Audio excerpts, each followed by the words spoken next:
What up, peoples? Welcome back to my channel. As you can tell, my hair is curly because I took my braids out. And this is still dreads, by the way. So your boy is out here looking like Brandon Lee from the Crow movie. So, yeah. Best Mortal Kombat characters of all time ranked. So we're going to be looking at this article and what it has to say. And I know if Scorpion doesn't end up at #1, there's going to be some pissed off fanboys out there that will be going crazy and commenting my videos. So, yeah. Mortal Kombat is a long-running fighter that was one of the games that defined the 90s. After rebooting the story, the series is still running strong today. With a bright future potentially bringing the new timeline into the mix, what always made Mortal Kombat stand apart from other fighting games was its reliance on being absolutely brutal. Fatalities were made as a way to allow their characters to be as deadly as possible. They drive the story and pull off the fatal move. Here's the rundown of the best characters in the Mortal Kombat franchise. Shall we? So we got Reptile. Now, in my opinion, Reptile is not that memorable. I mean, he was memorable when he first appeared in Mortal Kombat 1 arcade games. And if you beat your opponents without taking a death, you're able to fight against Reptile. So in Mortal Kombat 1, he was a mix of Scorpion and Sub-Zero, rather than having his unique powers of, you know, poison and ripping your opponent's heads off with his tongue. So, yeah, I was surprised the Reptile is at #10. To me, I'm not really a fan of Reptile because he always dies in every game and he always loses every battle. But that's just my opinion. So, a green palette swap among Scorpion and Sub-Zero. As time went on, he took on the reptilian appearance he is known for now and always works under Shang Tsung, Shao Kahn, and Quarter Khan. Reptile can blend in with their surroundings, making them appear invisible, and he weaponizes his Selphia, which is accident.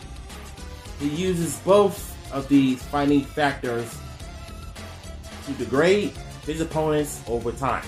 So Reptile, like I said, he appeared in Mortal Kombat 1 in the arcades.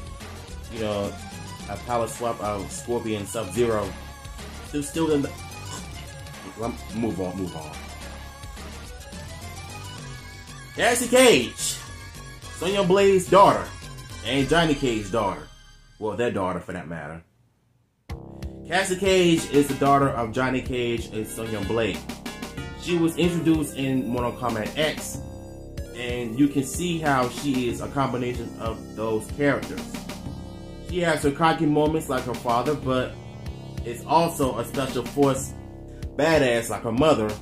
She uses gadgets and pistols to take her opponents down, and then take a selfie with their, with their corpse to post on social media. Clout. Cassie shows that she carries the superhuman abilities that Johnny has in her battle with Shinnok.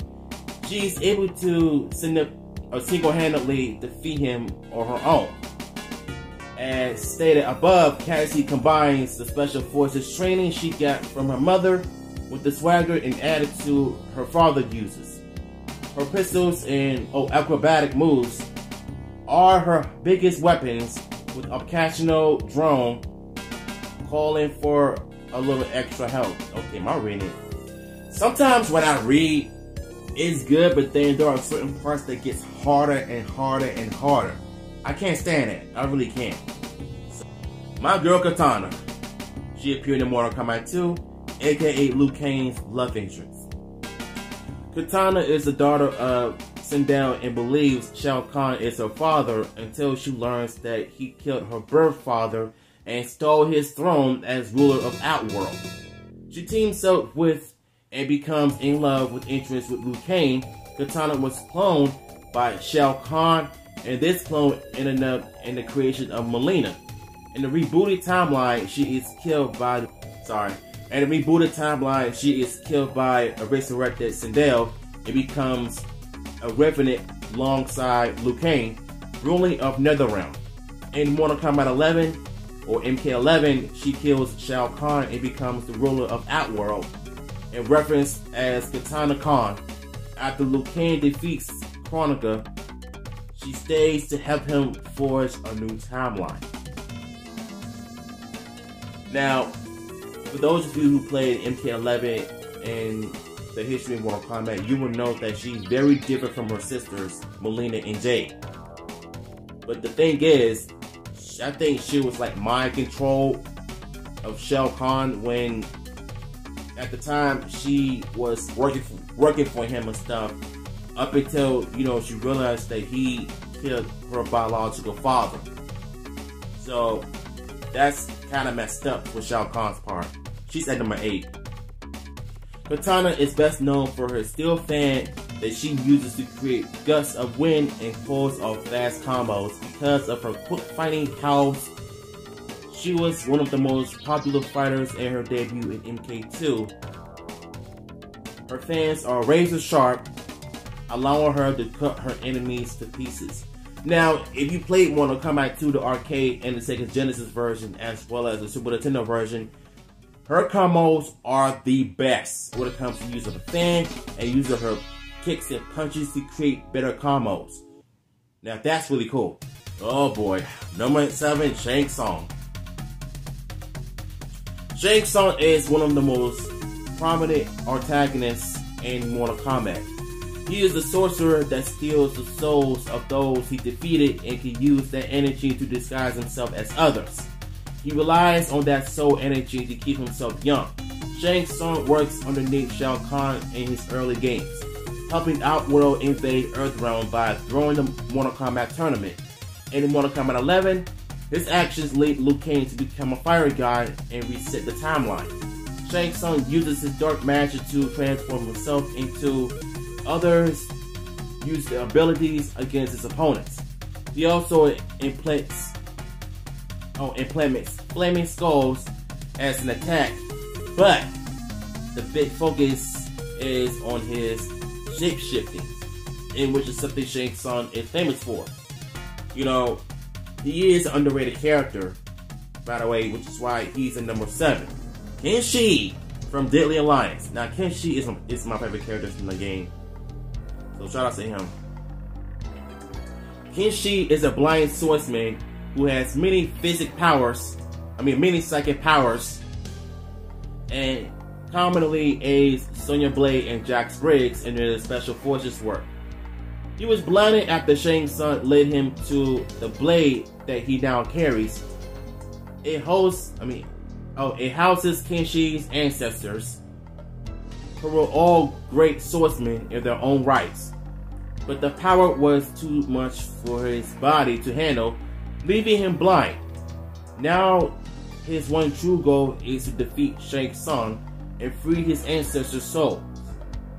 His son, Taika, trained underneath Scorpion as a Shiraryu.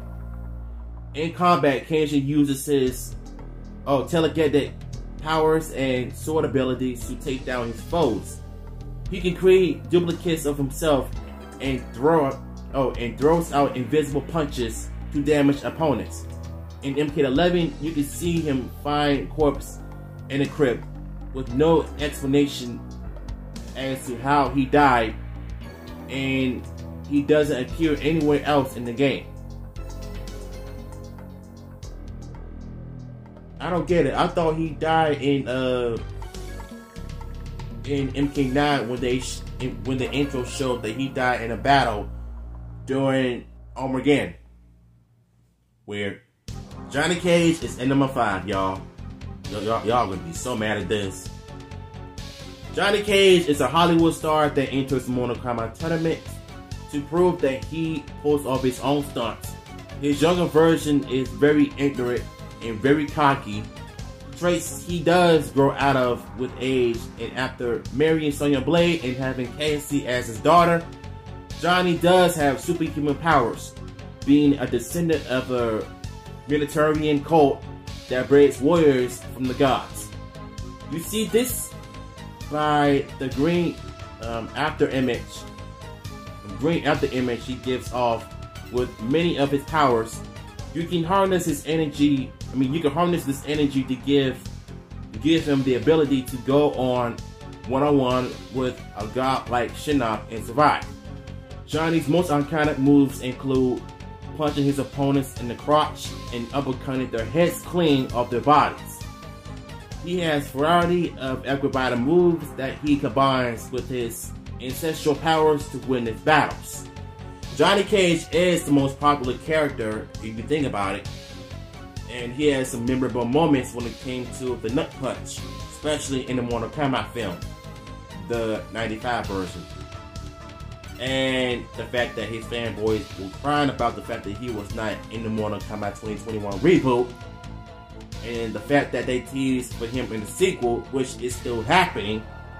They just need to find the actor for the job. Liu Kang is the number 4, which I'm kind of bummed about because he should be number 1 because he was the one that defeated Shang Tsung and Shao Kahn and Shinnok. So why isn't he at number 3? It's beyond me. I don't know. Liu Kang is the main protagonist of Mortal Kombat, designed to resemble Bruce Lee. He is a Shinnok monk. He is a Charlotte monk that becomes Earth's champion after winning Shang Tsung's Mortal Kombat tournament in the first game. He is eventually killed by Shang Tsung and Quan Chi in the original timeline, and accidentally by Raiden in the rebooted timeline when the two disagree on how to handle Outworld invading Earthrealm. In both cases, Quan Chi resurrected him as an undead warrior and becomes antagonics, or antagonics, or whichever you want to say it. In MK11, Liu Kang becomes a fire god and resets the timeline, set up the future releases. Before Liu Kang became a fire god, he already had fire abilities. He can imbue his fist in the fire and is mostly well known for his flying and running kicks, aka bicycle kicks. He also can turn himself into a dragon to consume his foes. Liu Kang is one of the most popular characters along with Johnny Cage, and he's one of my personal favorites in the history of Mortal Kombat. So I didn't like when they killed him off in Deadly Alliance and turned him to a zombie character in Deception when he became an official zombie character in Armageddon. I hated it. Even though I didn't play the game, I just hated how he looked and how he played. So, yeah. Ermac is at number 3. Ermac started their life as an error code in the first Mortal Kombat. The game glitched and used the code error macro, abbreviated as Ermac. When players saw this, they assumed an additional secret character named Ermac would be a ninja in red. The development team took this idea and introduced Ermac as a playable character in Ultimate Mortal Kombat 3 and Trilogy. Ermac is a combination of many souls lost in Outworld warriors, combining into one body to serve Shang Tsung until Kenshi breaks the control on him. Because of this, Ermac refers to themselves as we and us, because they are taking it into account of thousands of souls trapped within. Those souls give them telepathic powers, a cloning teleportation, and controlling objects with its mind. If they stay in Netherrealm for too long, the souls would then begin to escape Ermac's body. Like, he wasn't that character that I wasn't a fan of because I wasn't really that good at playing him in Deception, and I didn't play him as that in Ultimate Mortal Kombat 3 because I'm not good at combos. The running and combo hitting, I suck at that. But in Deception and MK11, I kind of liked him a little bit. So maybe, just maybe. Oh man, it comes down to this. The final two. Sub-Zero, rather it's Bihan or Kuan Liang. Let's do it.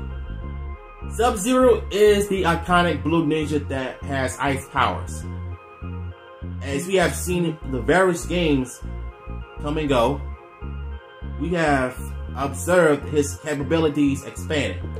from creating weapons out of his ice to using it to smash his foes to pieces. Sub-Zero has a creative mind when it comes to his abilities. The interesting thing about this entry is that we all actually talking about two separate people here. The first Sub-Zero, Bi-Han, kills Scorpion by his younger brother Kuei Liang, takes over Sub-Zero mental upon Bi-Han's death. He is largely considered the main Sub-Zero through the games, with Bi-Han becoming Noob Saibot after Quan Chi resurrects him. Even with multiple people taking the name Sub-Zero, this is one of two characters that first come to mind when you mention Mortal Kombat. And now you think about it, Bi-Han was the villain alongside Scorpion, but the thing is, when Bi-Han turned to the dark side, he uses his evil powers to kill Bi-Han, which was revealed in Mortal Kombat 2021. And the fact that Kuei Liang took over Sub-Zero's powers as the main Sub-Zero in all of the game's franchises. And if you look at Mortal Kombat 9, when it came to the timeline, when Quan Chi showed Hanzo that Kuei Liang killed Scorpion's wife and son, Hanzo beginning to think that Kuei Liang actually was responsible for Scorpion's people being killed. So it kind of makes sense and sad at the same time. And Sub-Zero is a cool character. Alright y'all, the moment you've been waiting for. Number 1, which I did not see coming, but at the same time I kind of did, but Hanzo Hasashi, aka Get Over Here! Scorpion. It is actually legal to have a Mortal Kombat character list without Sub-Zero and Scorpion in one and two spots. Scorpion is the ninja in yellow who has a kunai and chain that he accompanies with the iconic shouts, "Get over here," and "Come here." He has appeared in all Mortal Kombat games except for the original release of Mortal Kombat 3.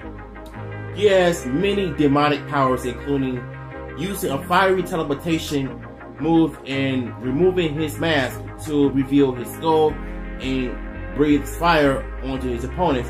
Roasted! Scorpion is an undead ninja killed by Sub-Zero when the Lin Kuei attacked his clan, the Shirai Ryu. He has returned from the dead with the sole purpose of enacting his revenge on Sub-Zero. Scorpion does kill Sub-Zero, but after both are resurrected, they ally together after proof that Quan Chi was really the one to kill the Shirai Ryu comes out.